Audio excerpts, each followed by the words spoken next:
And welcome back to the Constitutionals podcast. I'm your host, Chad White. And if you didn't know, this is the premiere podcast for the website.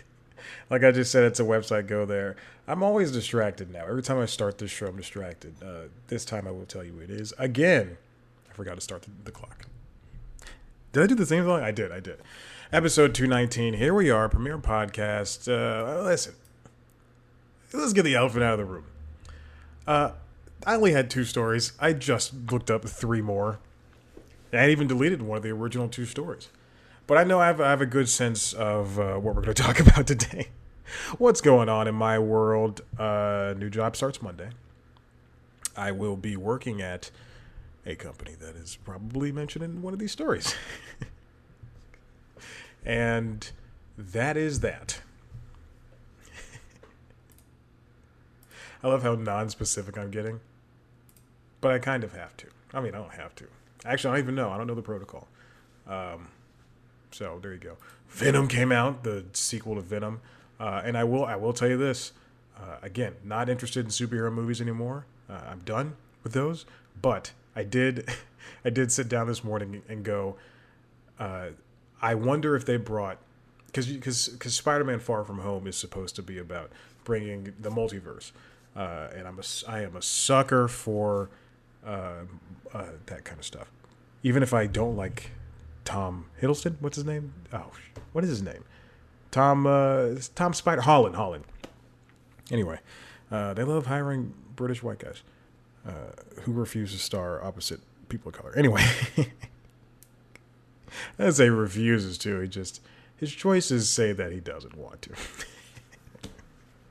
Anyway, I'll take that to the grave. You could take that to the bank and cash it. Was that an insult? Insult. In the 1980s. Anyway, but yeah, I woke up and I didn't wake up. This is like at 10 o'clock. I've been awake for 4 hours at that point, or for 6 hours at that point. But I went to Wikipedia. And I just wanted to see how they were going to bring. I thought I had an inkling, since Sony does own the rights to the all Spider-Man stuff, that they were going to bring all of that into Far From Home, because Far From Home is going to have the Tobey Maguire Spider-Man and maybe the Andrew Garfield Spider-Man.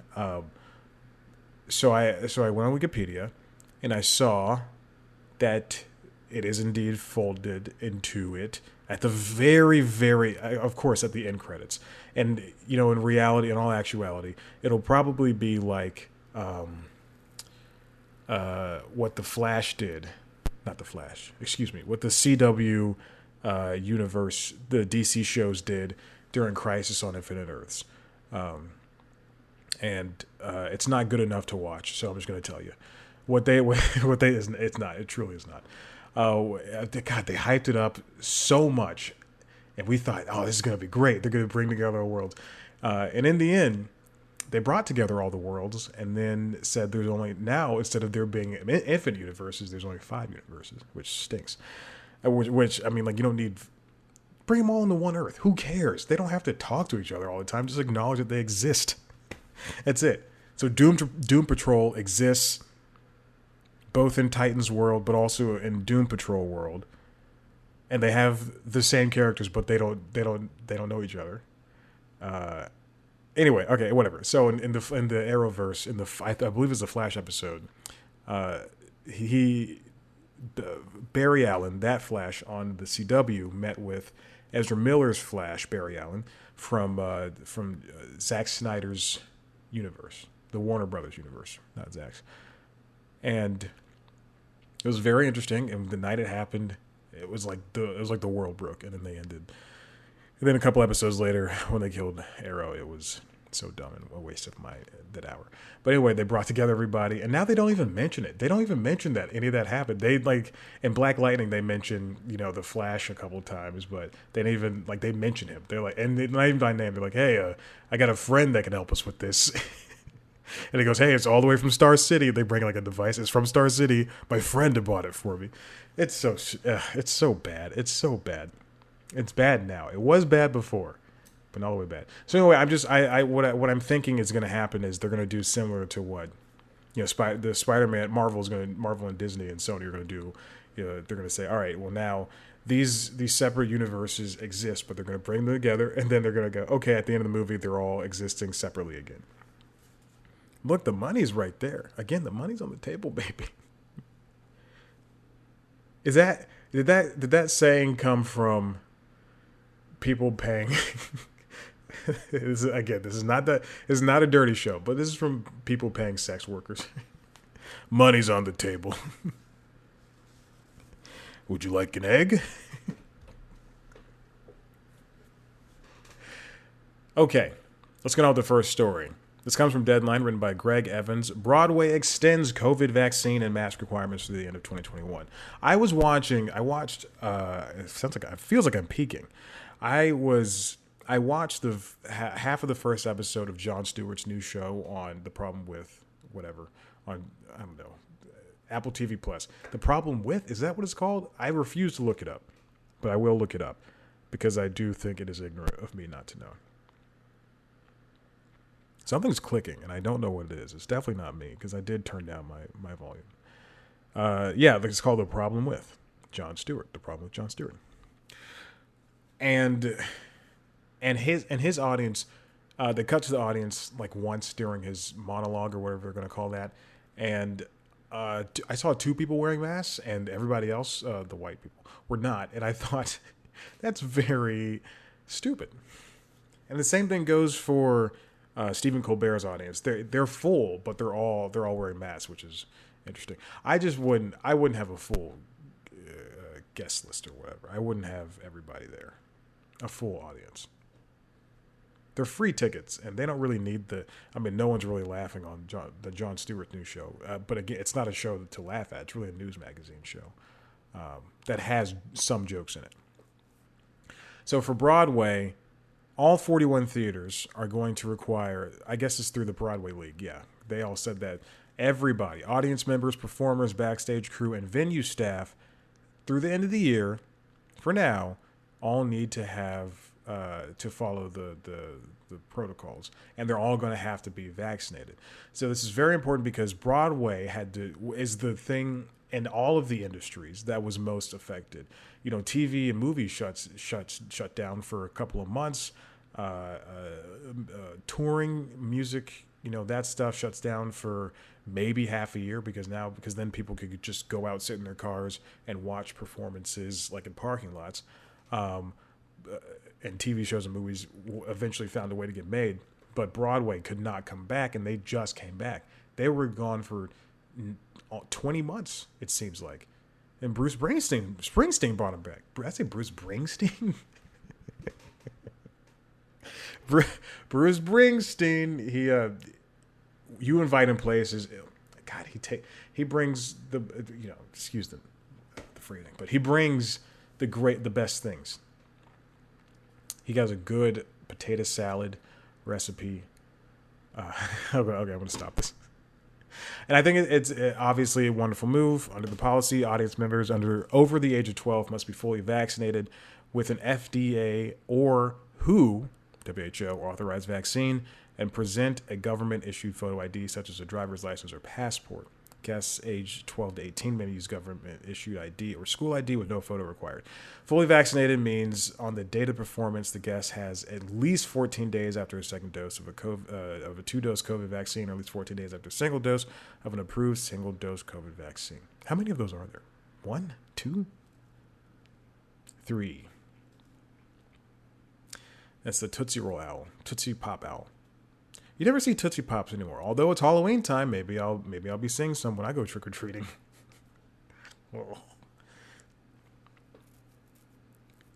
Oh, and then guests under 12, meaning children, need to have a negative COVID PCR test. So Broadway needs to survive, and this is the only way they're going to be able to survive.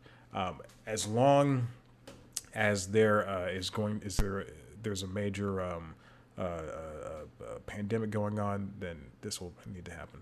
And I can see the league, Broadway League, the hall, at their Hall of Justice, at their Theater of Justice. I can see the league extending this like well into the summer of next year. they just had the Tonys, and they're gonna have to have the Tonys again in May in order to get back on track with everything. So, let's keep it going, keep the vaccinations going. If you are rich enough to want to see it play, but stupid enough to not want to get vaccinated, then you're lost. Let's move on to IMDb TV. IMDb TV launches in the UK with eyes on going global. This comes from Alex Rittman over at The Hollywood Reporter. IMDb TV has made its first trip overseas. It's launched. This is the first time it's launched outside of North America. It's in the UK. You can access it like every other. You can access it here in America via the IMDb TV app or Prime Video app, but in the British audiences can only for now access it via the Prime Video app. And then it'll eventually be its own app on the Fire TV. There's going to be original U.S. shows that we can have here, including Top Class: The Life and Times of Sierra Canyon Trailblazers. Okay, whatever. And then you also get the regular shows and movies that IMDb TV has acquired, such as Pulp Fiction and Two Broke Girls. Oh, and Person of Interest. That's all on HBO Max too, I think. Or they pull it off. Who knows? IMDb TV joins a busy marketplace for streaming. Let's just say that I have not messed up this name of this streaming service. That's amazing, isn't it? UK's main broadcasters each have their own platforms, like the BBC iPlayer, ITV Hub, and they're all very popular. And you can only access them in the UK. But hopefully the UK people will enjoy this free app as well. Now, speaking of IMDb TV, I clicked on the tag under the Hollywood Reporter, and it's really growing into its own service. They're going to have their own shows, such as something that was reported as of this recording, the new Cruel Intentions update of the NBC.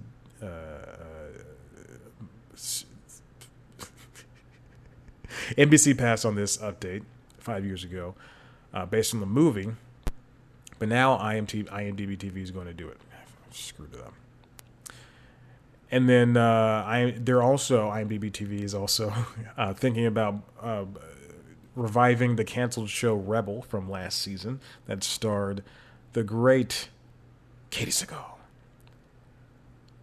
And also their acquisitions of Sony shows, and they're also part of the Amazon Prime family, obviously. So that means when Amazon Prime signed on for Universal Films after the Peacock window, which I talked about, basically NBC Universal, Fast and Furious films, those franchises, all that stuff.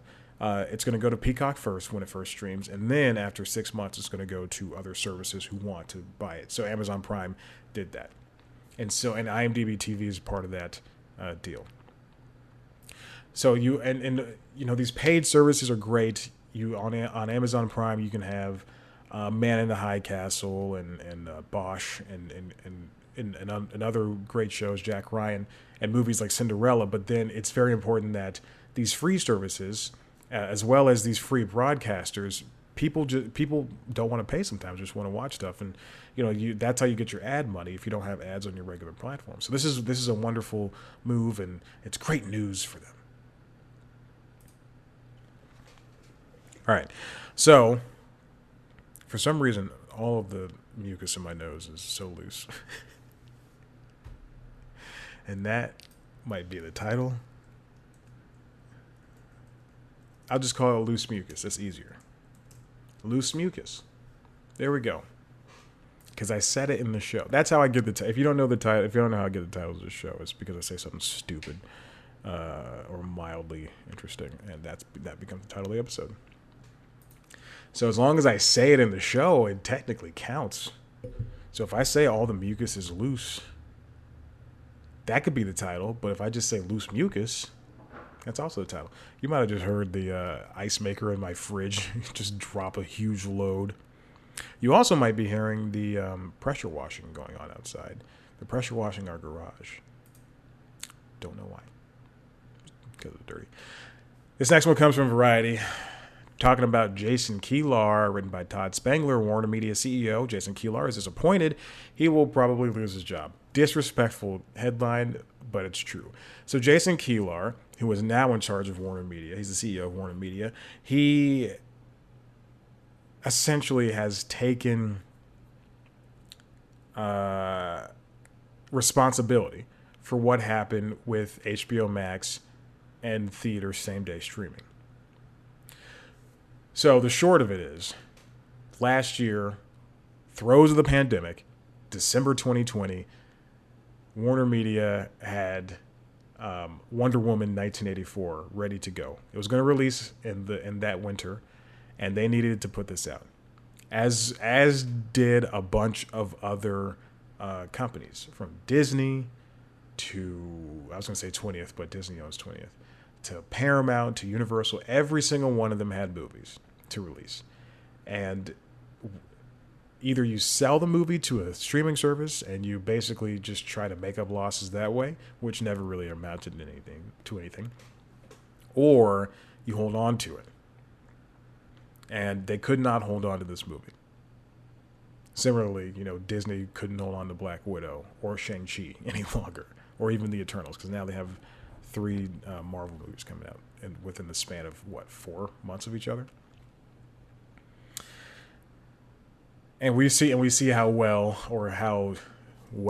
in quotes Black Widow did, and even Shang-Chi. I mean, 300.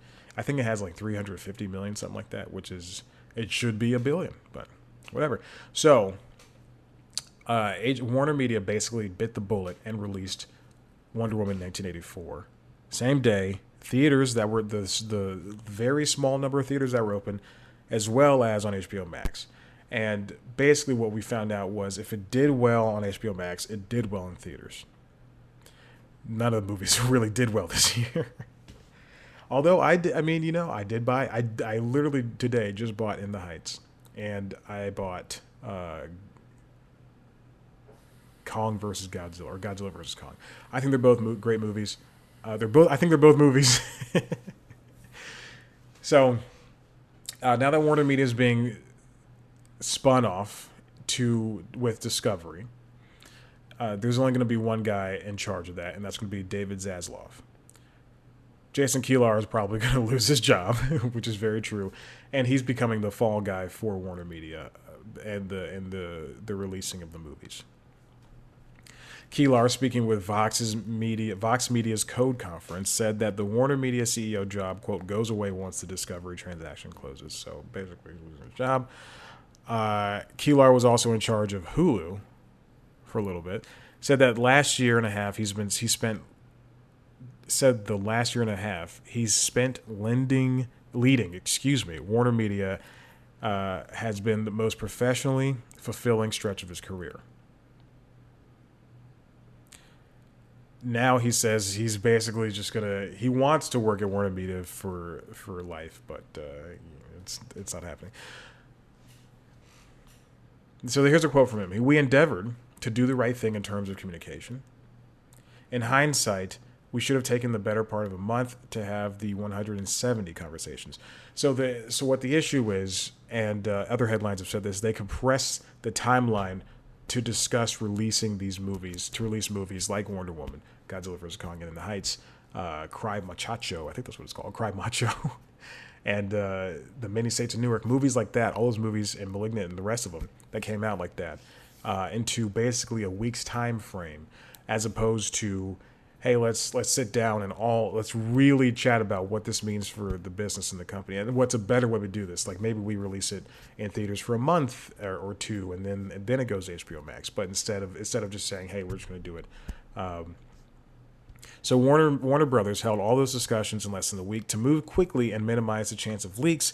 KILAR noted that the day-and-date movie strategy primed HBO Max for subscriber growth into the service's second year. And it's not a bad idea. I definitely see where they're coming from.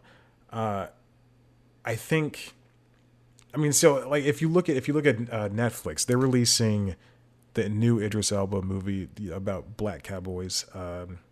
Who else is in it? guy from Lovecraft Country, Jonathan something, and R.J. Seiler, and that movie is going to be released in theaters because it has to be in order to get consideration for the Oscars.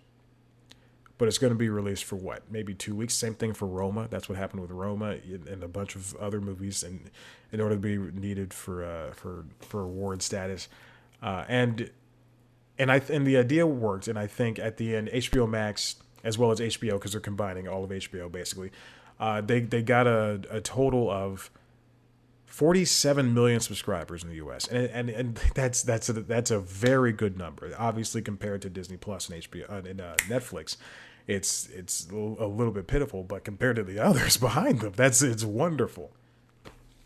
And also, it's HBO. It's not TV. And so, I mean, there's other ways they could have done it. Universal eventually decided to, and I've already discussed this several times on this show, and as well as News Time. Both are so bad. Universal has discussed that the window for streaming is now going to be 90 days, as opposed to 6 months or however long it was, or 45 days. Excuse me, 45 days. So I mean, we and the talent eventually got their money. Hindsight is what can ruin all of this. And so what was Warner to do? Hold on to Wonder Woman until January and lose consideration for. I mean, it's tough decisions and tough discussions and everything that could happen, but I mean, I could go on rambling for at least 2 more minutes, but I won't. Because in the next story, this comes from Haley Fouch over at Collider. We're talking about Jason Blum. He was talking with Collider, speaking with Collider, and discussing why he moved Halloween Kills over the Peacock instead of just releasing it in theaters. The movie Freaky, which came out the same time Tenet came out, which came out the same time that Wonder Woman 1984 came out, did not do well in theaters. It was a critically lauded movie. Audiences loved it, but no one went to see it. I went to go see Tenet. I was with my then girlfriend. That was our second date. But I was so she would, who would later become my girlfriend, who would later break up with me. But I was with somebody, and we went to go see Tenet at the Starlight Drive-In here in Atlanta, which is, I think, one of the last drive-ins in city limits. I think it's the only one. I think it's like one of the. How many drive-ins are in Georgia? Let's see. Drive-in theater, Georgia. Hello, I am sir. So let's see. It looks like there's a couple. There's a few in places that I dare not go. in cities and counties I dare not venture to.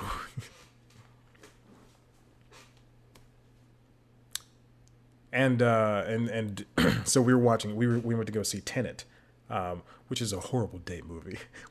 I think we talked the entire time. And I own that movie now, so I can't wait to sit down and watch it again. Now that she's gone out of my life. She's been gone for months.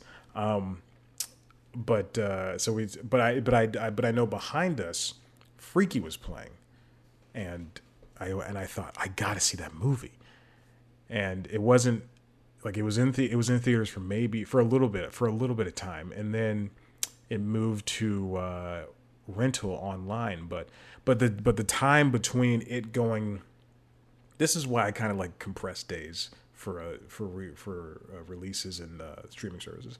It went from like the theater, and then there's several months in between, and then it finally went to digital download, and I still haven't seen it, but I can't wait. I can't wait to rent that movie. Actually, I think it might be on. No, it's not on streaming. Yeah, it is on streaming. I think it might be on HBO Max. So Jason Blum was talking with Collider, talking about why he moved Halloween Kills over to Peacock, which is going to be available in about 14 days. He said it was his idea to do it. Peacock did not approach him. He approached them. He, like everyone else, is a big believer in the theatrical experience. All right, I got to start reading the quote like he's saying. I think eventually there should be windows. I think Universal's strategy of the 3-week window. Oh my God. I said 90 days and I went, no, it's 45. And now I just realized it's 3 weeks. But I had a bad distribution experience with Freaky. The movie is a great movie and it didn't get seen because the distribution of it all got all twisted up. My fault. Yeah, I mean, it's true. He doesn't want to do that again. So he said, listen, Universal, let's move this over to Peacock. And everybody was behind it, and it works. Now, this isn't like, obviously the idea doesn't work for everything. When Luca moved over to Disney Plus, all of the artists were peeved because they wanted that to be in theaters, but I think that would put an entire theater to sleep if Luca came out in theaters because it was a horrible film. Horribly boring. I said it. Disney, hire me, baby. So the streaming windows, it's going to be a conversation for that's going to for years to come. For years to come, because it's always going to be something like this. And the pandemic, of course, accelerated all these talks. The windows, they're shortening. They're not breaking down. Theaters are still very important, especially to people like me who just like going to the movies. But we did enter a breaking point where, the pandemic, pandemic aside, we did enter a breaking point where, just waiting for a movie can only take you so long, especially when you have all this entertainment at home. So there we go. And then we have one more story. Oh, we're moving along. We're moving along at a great clip. Great clips. If I knew somebody that goes to Great Clips to get their haircut, I would bully them. I would bully them incessantly. And I would beat them up. You heard me. Jim. This comes from Todd Spangler of Variety. Apple reveals most popular podcast subscriptions into free channels. Okay. So Apple is the leading podcast provider. I think it's safe to say that if you don't even have like a metrics service to measure how many listeners you're getting, safe to say that I think I just said safe to say twice. Anyway, I think the best way to do it without using one of those services is to basically just go to Apple Podcasts, see how many people rated your podcast, and then you'll get a general idea. Like if you look before Dax Shepard's podcast left Apple Podcasts RSS feeds and went over exclusively to Spotify, I think he probably had maybe a couple 10,000 reviews. Let's see how many. Conan O'Brien, needs a friend, Apple Podcasts. Let's see how many reviews that his show has. So I'm going to click on the podcast.apple.com. And then it's going to load up very, very slowly. He has 46,000 ratings. And it's a 4.8 out of 5 stars. So 46,000 people. Let's just pretend that's the base. 50,000 people listen to his show. Oh my God. I guarantee that show, Serial, Smartless, Dax Shepard's show, and Joe Rogan's show have easily 400,000 or 500,000 downloads per episode. I wonder who's going to break 1 million. I wonder if that'll ever happen. So we've got the paid podcast subscriptions coming up, though. Apple started its Apple podcast subscriptions platform in the summer. I talked about it a couple weeks ago, and I don't remember the story. I remember other things, but I don't remember this. And now it has metrics from the June 15th through the September 15th. And it ranked in order of total subscribed listeners. Remember, this is people subscribing to the paid podcasting extra subscriptions within Apple Podcast subscriptions. So Apple's getting a piece of this paid stuff that's coming from these other people who used to have free stuff. This is based off on top of free stuff. So top free channels ranked is based on total listeners. Okay, excuse me. Let me go back to that previous sentence I never finished. So Apple's top paid subscriptions are ranked in order of total subscribed listeners worldwide over the past 3 months and includes both channels and individual shows. The top free channels ranking is based on total listeners worldwide over the past 3 months for shows united under each channel and excludes fully paid or freemium channels. Oh, okay, never mind. So this isn't the Apple Podcast subscription. This is the free stuff. So here are, I'm going to read the top 5. I'll read the shows that are just the subscriptions that are interested in me. So Wondery has a bunch of shows in there. Wondery, Luminary, and The Handoff from CNN. And then there's the top free channels. So these are the ones that have, these are the basically companies that provide a bunch of channels. And it's interesting. Number 5 has the least amount, but it still ranks among everybody. Number 5 is Dateline NBC. Oh, it's those are true crime. Yeah, people love that. New York Times, mostly probably because of the Daily. It has 26 shows. iHeart Podcast Network has 186 shows. I mean, it's the Netflix approach. Paint at the Wall. Barstool Sports, which is for every... I'm not going to finish that sentence, but I'm not a fan of Barstool Sports. ABC News. I love Disney compared to how much I hate Barstool. You should not watch or listen or read or do anything with anything they provide. ABC News, 32 shows. TED Audio Collective, 15. I thought that would be under NPR, but interesting. Yeah, it makes sense. ESPN, 76 shows. Those are radio shows. Oh, Katie, what's her name? Katie, what's her name? ESPN. Katie Nolan. She just left ESPN. She's been wanting to leave for a long time, so I'm glad she left, and good for her. I can't wait to see where she goes next.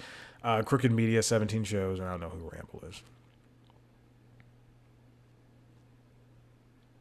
But those are very, very good numbers. In order to be up there, that's just insane numbers. Insane. You have to have like so many downloads. Imagine the money. Like podcasting used to not be a lucrative thing, and then, you know, when in 2011, it was like those people were making money. Making money, the little pittance it was. They were doing fine enough, and then you got Serial coming out, and people go, "Oh, what are podcasts? They're online radio shows," and it's just kind of unfair to the people who've been working on it for so long. But whatever. But yeah, that's how. Those are the top podcast companies, as told by Apple. And those are the top podcast subscriptions, Wondery, Luminary, a bunch of others that I've never heard of, as told by Apple. And again, Apple's the best barometer for all that because people have iPhones and iPads and stuff. So there you go. I am wearing an Adventure Time t-shirt because I had to shoot News Time. And I refuse to change my shirt. Listen, if you like what you heard here, head to the website, cpluscomedy.com, where I promise you that there's an interview coming next week. It is with Elizabeth Alderfer, who is on, I don't know if that's how you pronounce her last name, and I refuse to look. I will do that. I'll actually look. It's disrespectful. Elizabeth Alderfer, I was right. She's on United States of Al as well as AP Bio. She plays Jack Griffin or Glenn Howerton's girlfriend. She plays love interest. I mean, if you haven't seen the show, check it out. It's a great show. AP Bio is wonderful. A United States of Al, you know what? I expected it to be a lot less funny, but I enjoyed my time with the stuff I saw, and that's a true statement. So check that out. That'll be out maybe next Wednesday or Thursday. And then I got to do a regular episode of Constitutionals. Or who knows? Maybe I don't have any stories. We'll see. But also, I do start that new job, so who knows? You can find us on Twitter and Instagram at C+Comedy. Oh, listen, if you want to see a video version of the show, head to youtube.com/C+Comedy, where you can see me sitting in a blue shirt on a Friday afternoon. It's almost 5 o'clock. Also, you can see our premiere show, News Time, which is me taking a story and diving right into it for about 5, 6, 7, sometimes 13 minutes. This week's episode is about the YouTube TV and NBC Universal dispute about packaging and cabling and all that stuff. And NBCU wants Peacock to be bundled in with YouTube TV, and Google's like, no, bro. And you want more money too? That'll make us raise the already high prices. So check that out. It should be out before this. They're both recorded, so it's great. You can also Twitter, Instagram at C+Comedy. Me on Twitter, Instagram at ChatBlackWhite.